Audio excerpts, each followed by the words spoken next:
afin de rentabiliser vos projets dans le domaine de l'élevage des canards. Dans cette vidéo, je vais vous partager 8 erreurs à ne pas commettre dans l'élevage des canards qu'il te faut absolument savoir.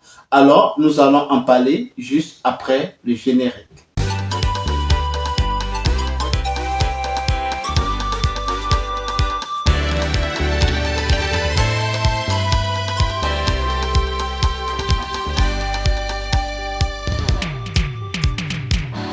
Beaucoup de personnes, s'agissant de l'élevage des canards, ont tendance à croire que l'élevage des canards, c'est très facile à faire et surtout à moindre coût. Mais plusieurs personnes vont se casser la figure parce que ces personnes-là font d'autres pratiques qui n'est pas du tout en rapport aux différentes exigences que nécessite dans le domaine de l'élevage des canards. Bien vrai que les canards sont, de nature très rustique et résistent beaucoup à des différentes maladies. Mais il faut savoir impérativement que si vous faites ces 8 erreurs-là, vous allez perdre votre cheptel. Alors, dans cette vidéo, prenez la peine de vous asseoir, prendre note si nécessaire, afin de comprendre les 8 erreurs que je vais vous partager dans cette vidéo, à ne surtout pas commettre lors de votre business, lors de votre élevage.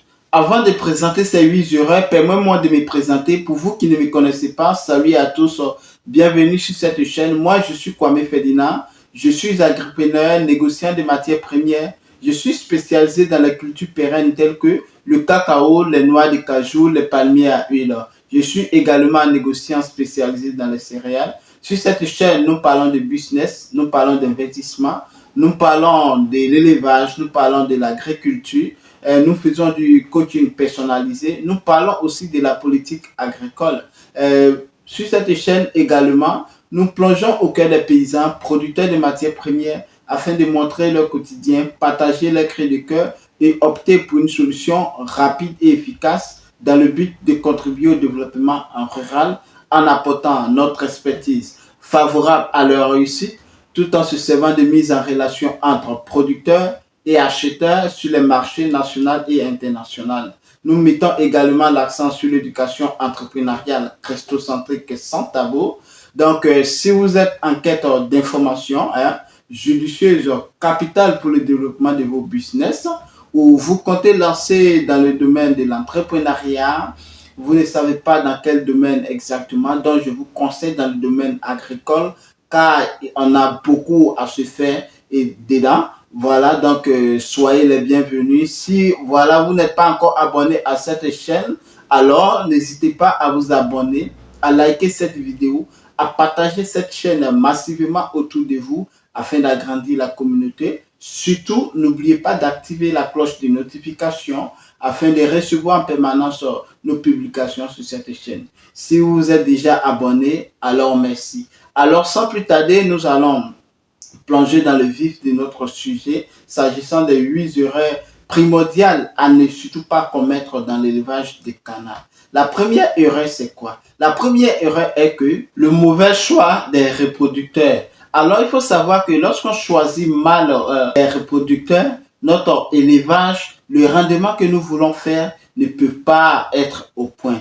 Et dans le domaine de l'élevage des canards, ce qu'il faut savoir est que vous passez complètement à côté de vos objectifs. Car j'ai fait une vidéo afin de pouvoir mieux vous illustrer. Si vous voulez vous spécialiser dans l'élevage des œufs, il y a certaines races de canards qu'il faut choisir. Si c'est dans la chair, il y a certaines races de canards qu'il faut choisir. Donc, avant de vous lancer dans le domaine, évitez surtout de faire un mauvais choix parce que lorsque vous allez rater votre choix primordial pour votre élevage, vous allez passer le temps, vous allez perdre assez de temps, parce que les résultats, par exemple, que vous espérez avoir ne seront pas au point.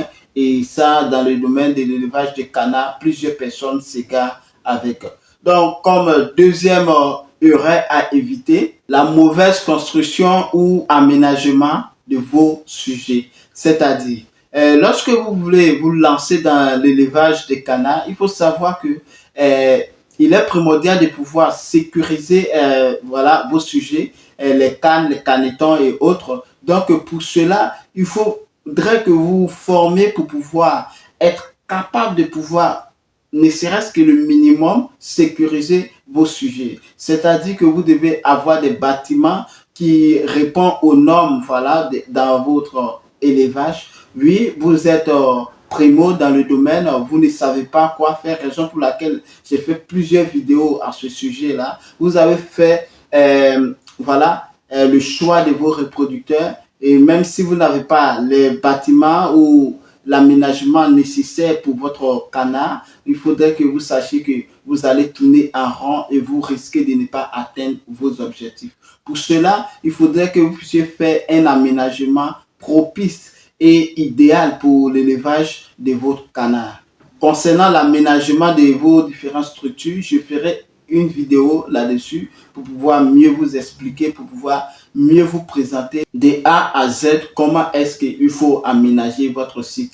Qui d'ailleurs, j'ai fait une vidéo sur la rentabilité du business de l'élevage de canards, donc vous pouvez suivre en attendant cette vidéo. Comme troisième erreur que plusieurs personnes commettent, c'est la mauvaise alimentation que je dirais inadéquate de vos sujets. Il faut savoir que l'alimentation dans l'élevage des volailles, que ce soit pour les déchets, pour locaux et autres, j'en passe, mais dans l'élevage des canards, aussi pareil, il faut savoir que si vous faites une mauvaise alimentation, vous n'aurez pas le résultat escompté. C'est-à-dire, ce qu'il faut savoir est que mauvaise alimentation égale mauvais résultat. Et l'alimentation inadéquate égale aussi à une mauvaise croissance. Donc, pour pouvoir avoir une bonne croissance dans votre élevage de canards, il vous faut une meilleure alimentation pour pouvoir, voilà, permettre à vos sujets de pouvoir bien grandir. Alors, comme quatrième erreur que certaines personnes commettent, c'est la mauvaise hygiène ou la négligence sanitaire. Voilà, ça regroupe un peu de tout dans l'aménagement. Lorsque vous décidez de vous lancer dans l'élevage des canards, il ne faut pas mettre en tête que oui, les canards peuvent sortir dehors, manger et tout ça là. Mais l'hygiène de vie de vos canards compte énormément parce que à moins de rien, s'il y a une maladie qui s'infiltre, peut facilement détruire vos cheptels. Alors, vous vous demandez la question, les canards sont résistants et est-ce que ces maladies peuvent survenir? Oui. Si vous ne nettoyez pas vos environnements, même l'endroit où vous nourrissez, voilà, les bacs sont sales. Parlant de la piscine que vous allez faire à vos canards, si la piscine n'est pas entretenue. Donc l'hygiène, voilà, je dirais, de vie de vos canards, de vos canetons ou de vos canards doit être toujours au bon endroit et être clean. Cinquième erreur à ne pas faire surtout, il voit beaucoup de personnes souvent posent cette question, mais voilà, au Vietnam, dans la vidéo, tu as parlé qu'on pouvait se renseigner dessus, voilà, nous voyons le peuplement énorme, c'est le surpeuplement de vos sujets. Le surpeuplement des canards est un mythe que plusieurs personnes n'arrivent pas à ordonner. Au Vietnam, ils font le surpeuplement, mais ils ont beaucoup d'expérience là-dessus. Et laissez-moi vous dire, ils pratiquent beaucoup l'élevage biologique, l'élevage en liberté. Donc, pour eux, c'est quand tu pratiques l'élevage en liberté, le surpeuplement, bien évidemment, a ses, voilà, ses inconvénients, mais ils arrivent à canaliser et maîtriser. Toi, tu veux débuter. Il faudrait que si on te prend par exemple 2 mètres carrés pour 2 ou 3, il faut respecter cela, c'est juste un titre d'exemple. Hein. Donc, il faut pouvoir respecter, voilà, la densité dans une pièce. Alors pour cela, pour pouvoir respecter cette densité-là, je ferai certainement une vidéo pour pouvoir mieux vous expliquer, voilà, le B à bas de l'élevage des canards, c'est-à-dire combien par mètre carré et l'alimentation en tout, je fais classe dessus pour pouvoir mieux vous expliquer. Alors, le surpeuplement de vos sujets est un élément très majeur qui va nuire à votre sujet et qui va causer beaucoup de pertes s'il y a infiltration d'une maladie.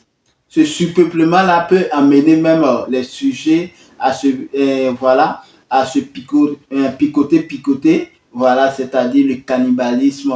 Il faut savoir que les canards ont des becs très tranchants et donc ils ont la capacité de développer ce cannibalisme très vite. Donc vous voyez que pour pouvoir amener cela à maîtriser votre élevage dès le départ, il faudrait que vous puissiez respecter les normes ou je dirais les quantités nécessaires dans une pièce ou dans le mètre carré. Comme sixième erreur que beaucoup de personnes commettent, c'est la négligence de la santé de vos canards. La négligence de la santé de vos canards vont causer beaucoup de pertes. J'ai bien dit qu'un éleveur, si vous n'avez pas la patience, si vous n'avez pas le sens de l'observation, vous allez beaucoup perdre. Parce que en cas d'erreur et que vous n'arrivez pas à détecter les différents signes voilà, vous communiquent vos sujets, vous pouvez perdre énormément. Et ce qu'il faut savoir est que lorsque la maladie ou ces signaux-là sont infiltrés dans votre bâtiment, il est très facile que ça contamine plusieurs sujets. Donc, lorsque vous allez prendre la peine d'observer le comportement, s'il y a quelconque maladie qui essaie de s'infiltrer dans votre élevage, automatiquement vous appelez votre vétérinaire et vous pratiquez les soins idéaux qu'il faut. Alors, comme septième erreur à ne surtout pas commettre, c'est comme dans tout autre élevage de volailles, il s'agit bien du manque d'eau. Vous savez que l'eau est source de vie. L'eau est très capitale pour vos sujets. L'eau, sans l'eau, je vous assure que ne vous menez même pas, ne vous lancez même pas dans l'élevage des canards. Peut-être avec des volailles de poulets africains où je dirais pas assez d'eau, ok, ils auront le minimum pour boire, que ce soit même les poulets de chair d'ailleurs, même qui ne sortent pas. Mais le canard a besoin non seulement de l'eau pour boire dans le bâtiment, mais le canard aussi a besoin de l'eau pour se baigner. Parce que en fonction du climat, je vais prendre l'exemple de l'Afrique où vous faites tellement chaud, les canards ont besoin constamment de prendre leur bain, voilà, de nager comme on peut le dire. Donc, si vous n'avez pas de l'eau, franchement, la première des choses même que je vais vous recommander pour pouvoir, voilà, vous lancer dans l'élevage des canards, c'est vous assurer que l'installation, la construction, l'aménagement est au beau fixe. Donc, j'ai déjà parlé de l'aménagement. Dans l'aménagement, il faut prévoir en premier, même avant même de commencer le bâtiment, prévoir que est-ce que j'ai de l'eau? Est-ce que j'ai l'eau en conséquent pour pouvoir, voilà, nourrir, pour pouvoir mettre à l'aise mes canards? Donc, si vous résolvez ce problème-là, vous allez voir que, voilà, votre élevage va partir au bon pic. Donc, pour cela, il vous faut impérativement avoir de l'eau. Et le manque d'eau dans votre élevage va vous causer d'énormes ennuis et d'énormes pertes, je vais dire. Comme huitième erreur à ne surtout pas commettre, c'est ignorer le comportement des canards. Le comportement naturel des canards est très primordial. Nous avons parlé de l'aménagement, nous avons parlé de certaines choses à respecter, mais le comportement des canards est très primordial. Quel est l'environnement que les canards préfèrent? Les canards préfèrent les milieux, je dirais, naturels. Donc, tout ce qui est comme naturel dans l'élevage de vos canards, d'où je vous conseille évidemment l'élevage en liberté, va permettre que vos canards, vos sujets seront plus à l'aise. Si vous voulez faire l'élevage de canards en bâtiment où vous allez priver les canards, voilà, de leur liberté, il faut savoir qu'il y aura certaines choses qu'il vous faut absolument avoir et ça nécessite beaucoup de temps si on veut expliquer dans cette vidéo. Mais ce que moi je conseille à tout un chacun qui veut se lancer dans l'élevage des canards, c'est de s'adonner à l'élevage en liberté. La nature est voilà, un environnement idéal, idoine pour le développement de vos sujets s'agissant bien des canards. Vous pouvez faire l'élevage des poules de chair dans un bâtiment fermé, mais je vous assure que pour l'élevage des canards, celui qui veut obtenir de meilleurs résultats doit impérativement se lancer en semi-liberté. Même au Vietnam, ceux qui n'ont pas d'espace, voilà, de grands espaces pour pouvoir pratiquer l'élevage, même si c'est sur 100 mètres carrés, ils prévoient au moins le minimum d'espace dans la cour pour pouvoir laisser en liberté le canard picorer par-ci par-là et en soirée faire rentrer. Donc, pour nous qui sommes en Afrique, certaines personnes même n'auront pas de problème de 1 hectare, de 2 hectares. Ok, si vous-même, vous n'avez pas assez d'espace, même si c'est 500 mètres carrés, vous pouvez construire un petit bâtiment à côté. Le reste de la cour, vous attribuez ça pour l'épanouissement de vos canards. Et que dirais-je, lorsque les canards sont en mouvement, c'est ce qui favorise même la croissance musculaire des canards. Et c'est ce qui permet que les canards ont une viande, je dirais, supérieure à la viande de poulet. Et oui, si vous ignorez cela, le canard est tellement riche. Donc, ce qui va constituer sa richesse, si vous privez le canard de ses droits de liberté, c'est-à-dire sortir, manger, voilà, au dehors, les insectes, piquerer un peu au sol, ici, par là, le comportement, la chair ne sera pas, voilà, aussi succulent que le poulet. Donc, voilà mes amis, c'est juste ces 8 erreurs que je veux vous interpeller. Et si vous commettez cela, voilà, pensez à remédier à cela en adoptant voilà, les bons comportements idoines pour l'épanouissement de vos canards. Sur ce, on se donne rendez-vous pour une prochaine vidéo. Si vous n'êtes pas abonné encore une fois, abonnez-vous, likez, partagez, activez la cloche de notification afin de recevoir en permanence nos vidéos. Sur ce, prenez soin de vous. À très bientôt. Amen. Ciao.